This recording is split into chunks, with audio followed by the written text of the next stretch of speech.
ದರ್ಗಟ್ಪುರ police ಠಾಣೆಯವರು 5 ಜನ ವಿದೇಶಿ ವ್ಯಕ್ತಿಗಳು ಅಂದರೆ ನೇಪಾಳಿ ಮೂಲದ ವ್ಯಕ್ತಿಗಳನ್ನು ಬಂಧಿಸಿ ಅವರಿಂದ ಸುಮಾರು ಅರ್ಧ ಕೆಜಿಯಷ್ಟು ಚಿನ್ನ ಹಾಗೂ 4.5 ಕೆಜಿಯಷ್ಟು ಬೆಳ್ಳಿಯ ಆಭರಣಗಳನ್ನು ವಶಪಡಿಸಿಕೊಳ್ಳುವಲ್ಲಿ ಯಶಸ್ವಿಯಾಗಿದ್ದಾರೆ. ಜೊತೆಗೆ 2 ಮೊಬೈಲ್ ಫೋನ್ಗಳು. ಒಟ್ಟು ಈ ರೀತಿ ವಶಪಡಿಸಿಕೊಂಡಿರ್ತಕ್ಕಂತಹ ಒಟ್ಟು ಮೌಲ್ಯ 50 ಲಕ್ಷ.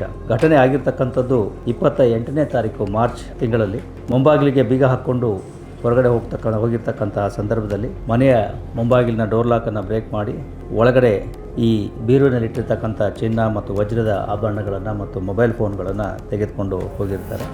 ಪ್ರಕರಣದ ತನಿಖೆಯನ್ನು ಕೈಗೊಂಡ ಪೊಲೀಸರು 30ನೇ ತಾರೀಕು ಅಂದರೆ ಘಟನೆಯಾದ 2 ದಿವಸಗಳಲ್ಲಿಯೇ ನೇಪಾಳ ಮೂಲದ ವ್ಯಕ್ತಿಯನ್ನು ಗುಬ್ಬಲಾಳ ಕರಿಷ್ಮಾ ಹಿಲ್ಸ್ ಬಳಿ ಬಂಧಿಸುವಲ್ಲಿ ಯಶಸ್ವಿಯಾಗ್ತಾರೆ. ಮತ್ತು ಆತನ ಕೂಲಂಕುಷ ವಿಚಾರಣೆಯಿಂದ ಉಳಿದ ಇನ್ನೂ 4 ವಿದೇಶಿ ವ್ಯಕ್ತಿಗಳನ್ನು ಬಂಧಿಸಿ ಅವರಿಂದ ತೋರಿ ಮಾಡುವಲ್ಲಿ ಯಶಸ್ವಿಯಾಗಿರ್ತಾರೆ. ಪ್ರಮುಖ ಆರೋಪಿ ಏನಿದ್ದಾನೆ ಆತ ಇವರ ಮನೆಯ ಹತ್ತಿರವೇ ಇದ್ದು ಇವರ ಒಂದು ಚಲನವಲನಗಳನ್ನು ನೋಡಿಕೊಂಡು ಈ ರೀತಿ ಕೃತ್ಯವನ್ನು ಮಾಡಿರ್ತಕ್ಕಂಥದ್ದು ಈಗ ಗೊತ್ತಾಗಿದೆ.